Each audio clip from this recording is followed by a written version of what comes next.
Chères étudiantes, chers étudiants, bonjour. Je suis Alain Cariou de l'UFR de géographie et je vais vous présenter maintenant l'organisation de la licence 1 de géographie. Cette licence, évidemment, pour ne pas être perdu, vous avez à votre disposition un certain nombre de personnels administratifs. Notamment, vous avez le secrétariat de géographie avec présent sur le site de Clignancourt avec Madame Agelan qui se trouve au 5e étage et qui sera votre référent administratif pour tout ce qui concerne la licence 1 et la licence 2. Vous avez également Madame Poulet, qui est la gestionnaire globale pour l'ensemble de l'UFR de géographie, mais qui se trouve à l'Institut de géographie. Et normalement, vous avez affaire simplement au secrétariat de géographie qui se trouve sur le site de Clignancourt avec Madame Agelan. Je vous mets quelques informations supplémentaires sur la vie étudiante, l'orientation. Vous verrez ça sur le site de Sorbonne Université. Alors, la géographie maintenant, dans le cadre de votre formation. Vous avez au préalable toutes les informations nécessaires disponibles pour vous sur l'espace numérique de travail. Cet espace numérique de travail est un outil évidemment indispensable pour vous et où vous trouverez les emplois du temps, vous trouverez votre situation administrative, la convocation aux examens et toutes les informations utiles relatives à la vie quotidienne d'un étudiant. Alors, pour aller évidemment, comme vous êtes en première année de licence, il va falloir vous identifier, activer votre ENT, et cette activation sur le ENT se fait grâce à votre numéro d'étudiant que vous retrouvez sur votre carte d'étudiant. C'est le numéro, alors généralement ça commence par A et plus suivi de 7 chiffres, et vous allez faire en ligne activer votre ENT.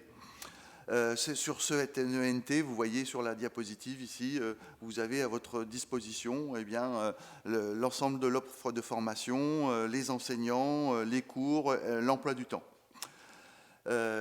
C'est sur cette ENT aussi que vous allez faire vos inscriptions pédagogiques, c'est-à-dire que pour chaque cours que vous allez choisir, vous allez être obligé de vous inscrire en ligne grâce à un outil qui s'appelle IPWeb, et c'est à partir d'IPWeb que vous allez choisir les cours et également les différents créneaux de TD que vous avez choisis pour constituer votre emploi du temps. Donc voilà, concernant l'organisation de l'année universitaire. Alors, vous avez ici le calendrier facultaire, à savoir que l'année universitaire s'organise en 2 semestres. Vous avez un premier semestre qui débute le 14 septembre et qui se termine le 13 janvier, suivi par une section d'examen. Et ensuite, de février à mai, vous avez le second semestre. Je vous rappelle que la rentrée est fixée pour le 14 septembre et donc les cours commenceront en présentiel sur le site de Clignancourt si la situation sanitaire le permet. Chaque semestre s'organise en 12 semaines d'enseignement plus une semaine de révision et de tutorat, et elle est suivie, ces séances, ces 13 semaines globalement sont suivies après d'une session d'examen. Je vous ai mis les dates ici, donc c'est la règle générale pour chaque semestre. Pour vous connaître l'offre de formation, et bien évidemment, vous avez à votre disposition le livret de licence de géographie et aménagement. Je vous le présente ici, il est sous forme papier, mais vous allez le retrouver sous forme numérique sur votre ENT, et ce document est indispensable pour vous. Vous allez pouvoir, à partir de ce document, faire votre emploi du temps, mais aussi vous retrouverez toutes les règles générales de fonctionnement de l'UFR, des examens, du contrôle continu. Je vais vous en parler très rapidement ultérieurement. Voilà un petit peu comment se présente ce document. Voilà. Donc, l'organisation de ce livret de géographie. Alors, juste pour revenir très rapidement sur la licence, notre offre de formation en licence 1, eh bien, vous avez quatre licences différentes. Une licence de géographie et aménagement général classique qui a été présentée tout à l'heure, une bilicence géographie archéologie, une bilicence géographie histoire et une majeure géographie mineure histoire. L'organisation de la formation, afin que vous puissiez vous y retrouver dans cette offre de formation, la licence de géographie s'organise selon 6 semestres qui sont organisés en licence 1, licence 2, licence 3. Donc sur 3 ans, vous avez 6 semestres, ce qui correspond à un volume d'heures d'enseignement de 1500 heures. Ça, c'est le total de la licence. Ensuite, ces enseignements sont découpés, notre offre de formation est découpée en UE et en EC. Donc vous avez ici cette distribution pour chaque semestre. Vous avez à chaque fois 5 UE, une UE d'enseignements fondamentaux, une UE d'approfondissement, une UE d'outils, de méthodologie et d'outils en géographie, une UE de compétences transversales et une UE d'enseignement complémentaire d'ouverture. Chaque UE est composée d'éléments constitutifs qui présentent en fait les différents cours. Ces éléments constitutifs sont généralement constitués d'un cours magistral, 1 heure, associé à des travaux dirigés d'une durée d'1h30. Parfois, pour certains cours, notamment des cours TD, notamment en outils ou en méthodologie, eh bien, il y a uniquement un cours TD, il n'y a pas de ce découpage classique en cours magistral et TD. Je rappelle que pour chaque semestre, vous devez, dans votre emploi du temps, identifier les cours pour un total de 30 ECTS, ce sont les crédits, au bout de 6 années, de 6 semestres, pardon, vous obtenez 6 fois 30, c'est-à-dire 180 ECTS pour avoir une licence complète. Voilà un petit peu sur cette diapositive ce que je vous indiquais tout à l'heure. Un cours magistral plus un TD pour chaque EC. Ou bien, dans certains cas, vous avez simplement un cours TD de 2 heures ou 3 heures. Voici l'offre de formation complète en licence 1. Cette offre de formation, évidemment, en fonction des choix que vous allez faire, tous ces cours ne sont pas à prendre en intégralité, mais vous devrez faire des choix. Et là, vous vous référerez au livret de licence qui va vous indiquer le nombre d'UE, de C que vous devez prendre dans chaque UE. Construisez votre emploi du temps. Vous avez ici l'extrait du livret et vous avez un cours magistral qui est fixe. Vous n'avez pas le choix de l'horaire. En revanche, pour les travaux dirigés, vous avez plusieurs sessions de créneaux de travaux dirigés qui sont à votre disposition et vous allez devoir faire des choix dans ces TD et vous inscrire sur IPWeb pour pouvoir accéder, pour pouvoir faire votre choix. Je vous ai mis ici, chaque CM est identifié par un code, idem pour les TD, il va falloir renseigner des groupes sur IPWeb pour pouvoir vous inscrire pédagogiquement dans les créneaux que vous avez choisis. Alors, vous avez aussi des options à prendre. Ces options sont à prendre en dehors de l'UFR de géographie. Donc vous avez un choix d'options de langue à faire. Ces choix de langue se font soit directement auprès des UFR de langue, soit auprès du SIAL, qui est le service interuniversitaire d'apprentissage des langues. Et là aussi, vous devrez vous inscrire via IPWeb. Vous avez également dans la maquette des enseignements d'ouverture, c'est-à-dire que vous pouvez choisir librement des EC dans différentes UFR. Si vous voulez faire de l'histoire, vous vous inscrivez auprès de l'UFR d'histoire, mais si vous voulez faire du sport, eh bien, il faudra vous inscrire auprès du SWAPS, ou si vous voulez faire des chœurs ou de l'orchestre, eh bien, vous vous inscrirez auprès du COSU. Donc, ces enseignements se prennent en dehors de l'UFR, mais vous devez évidemment vous inscrire sur IPWeb pour pouvoir y accéder. Je rappelle également qu'il y a des enseignements sans crédit qui sont un moyen de plus pour vous de valoriser votre cursus.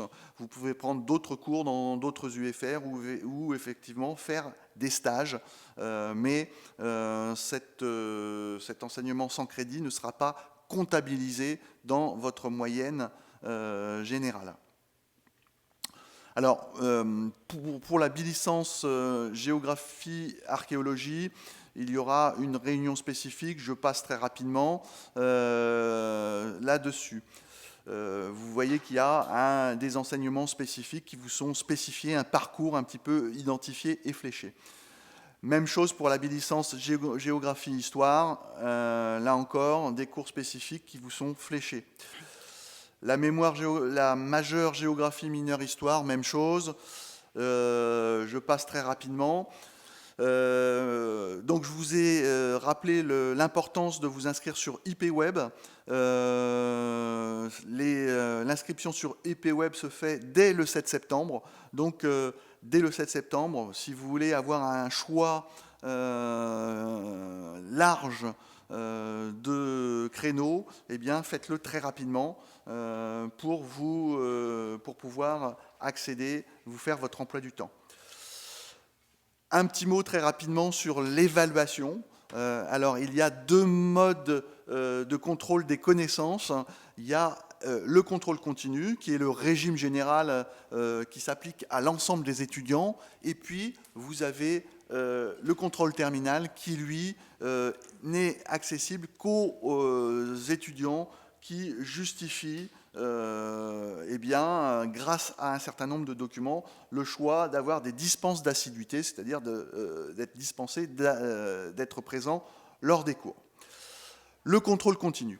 Alors ce contrôle continu, là aussi, il s'organise de deux manières différentes. Vous avez le contrôle continu mixte, qui est le régime, je dirais, général. Comment se fait l'évaluation dans ce contrôle mixte? Eh bien, vous avez au cours du semestre des épreuves qui sont organisées dans le cadre des travaux dirigés, dans lesquels vous devez obtenir au minimum 2 notes. Donc vous avez 2 notes dans le cadre des travaux dirigés. Et puis, en fin de semestre, au moment de l'évaluation de la période d'examen, eh bien, vous avez une épreuve qui dure généralement 2 heures et qui vient s'ajouter aux 2 notes du contrôle, des notes obtenues dans le cadre des travaux dirigés. Donc ça vous fait 3 notes par EC. Il y a également pour certains cours ou cours TD un contrôle continu intégral, c'est-à-dire qu'il n'y a pas de session d'examen en fin de semestre et l'intégralité des notes sont obtenues au cours des séances de TD. Et là aussi, 2 notes minimum sont exigées dans le cadre du contrôle continu intégral qui, je le répète, ne comprend pas de session d'examen en fin de semestre. Enfin, le contrôle terminal, exclusivement pour les étudiants ayant obtenu une dispense d'assiduité, par exemple si vous travaillez, si vous avez l'incapacité à vous rendre dans les cours, eh bien, vous pouvez, sur justificatif, demander ce statut. À ce moment-là, dans ce cadre-là, l'évaluation se fera uniquement en fin de semestre lors de la session d'examen où une épreuve sur table de 2 heures sera organisée pour chaque module. Pour terminer, je vais vous parler de Moodle. Moodle, c'est une plateforme pédagogiques disponibles en ligne depuis votre ENT ou depuis directement une adresse Moodle que vous tapez dans votre moteur de recherche, Moodle Sorbonne Université. Qu'est-ce que Moodle? Eh bien, c'est une plateforme pédagogique sur laquelle les enseignants vont mettre leurs cours, leurs documents et leur bibliographie et proposer éventuellement des exercices. Donc c'est une ressource pédagogique fondamentale pour vous. Et évidemment, si la situation sanitaire évolue, c'est par ce biais que pourront se faire éventuellement les cours en distanciel. Donc il est extrêmement important pour vous d'avoir accès à Moodle et de vous inscrire sur Moodle. Mais Moodle n'est pas qu'une plateforme pédagogique, c'est aussi une plateforme d'information, c'est-à-dire qu'associée à Moodle, vous avez une messagerie. Et cette messagerie vous tient au courant, évidemment, de toutes les activités pédagogiques organisées dans le cadre de chaque cours. Donc, il est important pour vous de vous inscrire sur Moodle pour chaque cours dans lequel que vous suivez, et donc pour être tenu au courant des informations en temps réel et également d'avoir accès à toutes ces ressources. Si vous ne consultez pas régulièrement votre messagerie Sorbonne, n'oubliez pas de faire un transfert, une redirection vers votre boîte usuelle pour pouvoir être informé en temps réel. Je vous mets également des informations concernant la bibliothèque de Clignancourt. Je vous laisserai lire, évidemment. C'est un outil indispensable, là aussi. La directrice Edith Fagnoni vous a dit de lire. Il est indispensable pour vous aussi d'avoir accès à cette bibliothèque et de lire notamment les éléments de bibliographie qui vous sont donnés par les enseignants. Je vous ai dit l'essentiel. Vous pouvez vous reporter plus en détail au livret pour avoir des informations complémentaires. Je vous souhaite à toutes et à tous une bonne rentrée et je vous dis à bientôt.